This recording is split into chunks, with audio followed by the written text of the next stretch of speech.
नमस्कार।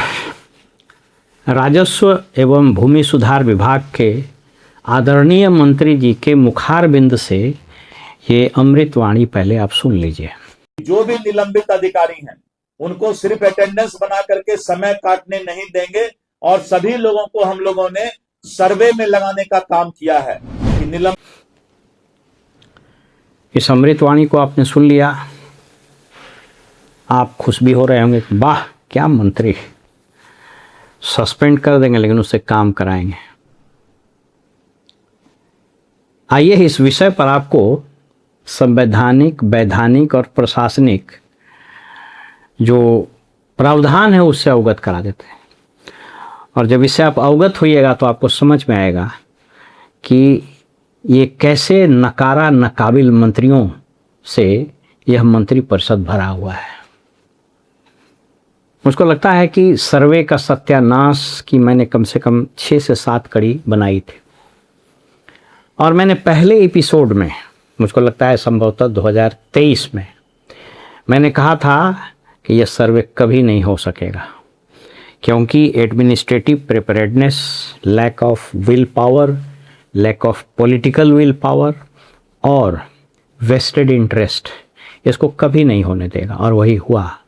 आज 2026 के जून में हम प्रवेश कर गए हैं और ढाक के 3 पात जहाँ था वहीं है। और वो इसलिए नहीं है कि वो नहीं हो सकता था, बल्कि वो इसलिए है कि इस विभाग में ऐसे ऐसे महान मंत्री आए और इस राज्य के ऐसे महान मुख्यमंत्री, दिव्य पुरुष, नोबेल पुरस्कार के नॉमिनी और बिहार में भ्रष्टाचार का साम्राज्य कायम करने वाले परम आदरणीय मुख्यमंत्री रहे। कभी नहीं हो सकता था। निलंबन के कुछ सिद्धांत हैं, पहले कुछ बेसिक चीज को समझ लीजिए। निलंबन और जेल, ये दोनों में कुछ समानता है। जेल क्यों भेजा जाता है? ताकि वह व्यक्ति यदि बाहर रहेगा तो एविडेंस के साथ, अभिलेख के साथ, सबूतों के साथ, गवाहों के साथ छेड़छाड़ या उसको प्रभावित कर सके। और उससे भी ज़्यादा किसी पद पर उसने रहते हुए किसी अपराध को उसने जो किया है, तो अगर वो जेल नहीं भेजा जाएगा तो पब्लिक का डिस्ट्रस्ट होगा पुलिस और सरकार के प्रति। लेकिन मुख्य कारण है जेल का और उसको बेल नहीं मिलने का कि यदि कोर्ट को लगता हो कि साहब ये बाहर रहेगा तो सबूतों, गवाहों के साथ छेड़छाड़ कर सकता है। निलंबन का भी यही सिद्धांत है। किसी कर्मी को, किसी अधिकारी, पदाधिकारी को अगर निलंबित किया जाता है तो उसका सिंपल मतलब ये है कि पहले तो पब्लिक का फेथ रिस्टोर होगा कि साहब इसने गलती की है, प्रमा फेसी गलती है, तो इसको निलंबित किया सरकार ने। तो पब्लिक फेथ वो इंटैक्ट रहता है। दूसरा कि वह कोई डिपार्टमेंट के काम में भाग नहीं ले सकेगा।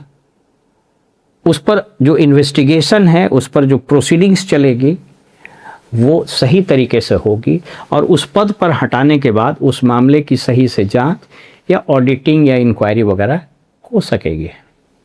इसीलिए सस्पेंशन के दरमियान स्टैब्लिश प्रिंसिपल, स्थापित सिद्धांत है कि उसके पास कोई फाइल नहीं जानी चाहिए, उसके पास कोई ऑफिशियल डिसीजन लेने का अधिकार नहीं रहना चाहिए, वो किसी का सुपरविजन नहीं कर सकेगा, वो साइनिंग अथॉरिटी नहीं रह सकता है और उसके एक्सेस में, उसके पहुंच में कोई कॉन्फिडेंशियल सरकारी रिकॉर्ड्स नहीं रह सकते हैं।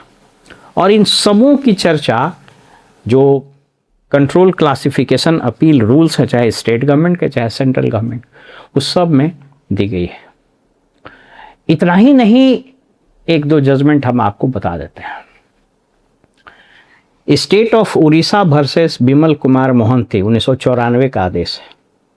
ये कहता है कि सस्पेंशन जस्टिफाइड है अगर एलिगेशन सीरियस है और अगर वहाँ से नहीं हटाया जाए तो उस मामले में जांच प्रभावित हो सकता है, या अगर पुलिस है तो उसको सस्पेंड किया जाता है कि वो इन्वेस्टिगेशन को प्रभावित नहीं कर सकेगा। इसके अलावा और बहुत सारा मामला, लेकिन एक मामला आपको बहुत महत्वपूर्ण है जो हम आपको बता देते हैं। Captain M Paul Anthony versus Bharat gold mines limited 1999 का फैसला है। कहता है कि सस्पेंशन जो है एक इंतरिम अरेंजमेंट है कि उसको पर्टिकुलर जगह से हटाइए, उसको कोई पनिशमेंट नहीं है। मंत्री जी जो भाषण दे रहे हैं इससे ऐसा लगता है कि सस्पेंशन करके वो पनिश किए हैं। तो ये इंटरिम अरेंजमेंट है जिसके तहत उसको उस पर्टिकुलर जगह से हटाया जाता है। अब जरा इनका ज्ञान देखिए, क्या कह रहे हैं कि सस्पेंड कर दिए हैं सीईओ को या जिसको भी, उसको सर्वे के काम में लगाएंगे। तो पहला चीज़ कि अगर उससे आप काम लीजिएगा तो उसको आपको पे करना पड़ेगा, क्योंकि सस्पेंशन में जीवन यापन भत्ता मिलता है। तो जीवन यापन भत्ता दे करके आप उसको पूरा काम नहीं करा सकते हैं। नंबर 2, जब वो सर्वे करेगा तो उसके पास कोई अथॉरिटी रहेगा, कहीं साइन भी करेगा, डॉक्यूमेंट को एक्सेस भी करेगा, तो फिर उसको सस्पेंड क्यों किए? क्योंकि सस्पेंशन का तो सिद्धांत ही है कि उसको पर्टिकुलर पोजीशन से हटा दिया जाए और उस पर जांच हो। इसलिए सस्पेंशन के तुरंत बाद उस पर डिपार्टमेंटल प्रोसीडिंग्स चलानी होती है, ताकि जिस आरोप में उसको आप निलंबित किए हैं उसका इन्वेस्टिगेशन या इंक्वायरी हो सके। तो फिर इसका इंक्वायरी क्या कीजिएगा, उसको किसी पद पर आप कैसे बैठा दिए।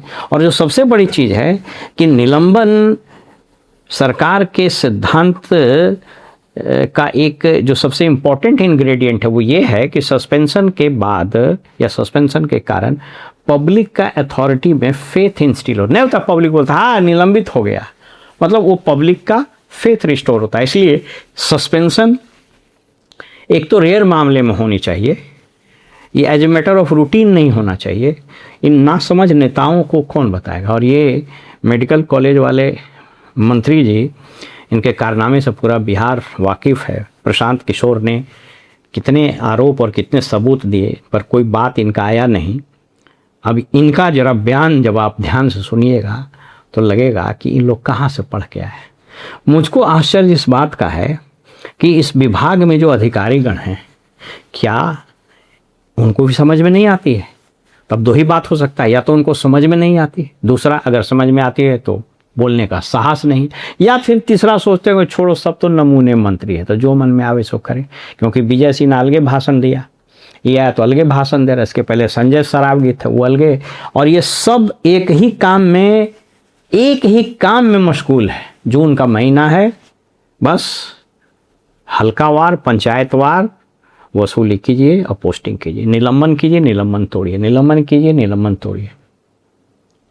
ऐसे मंत्रियों पर सम्राट चौधरी जी आपका कोई नियंत्रण है या नहीं है मुझको नहीं मालूम, क्योंकि बिहार में जब से ये एक्सीडेंटल चीफ मिनिस्टर आए हैं तब से तो और सब मंत्री, जिसको बोलते हैं ना मगही भाषा में, डेहंडल हो गया है।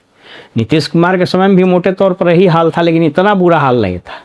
यहाँ तो सब सोच रहा है कि बस we are first among the equals. कल सम्राट चौधरी तो मंत्री थे, तो हम साथे बैठते थे, तो न उसके पास कोई डिग्निटी बची है, न उसके पास कोई अथॉरिटी है। हर मंत्री सोचता है हम अपने विभाग के मुख्यमंत्री हैं।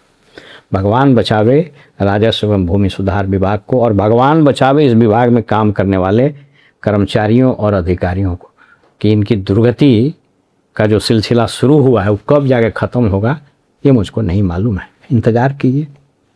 नमस्कार।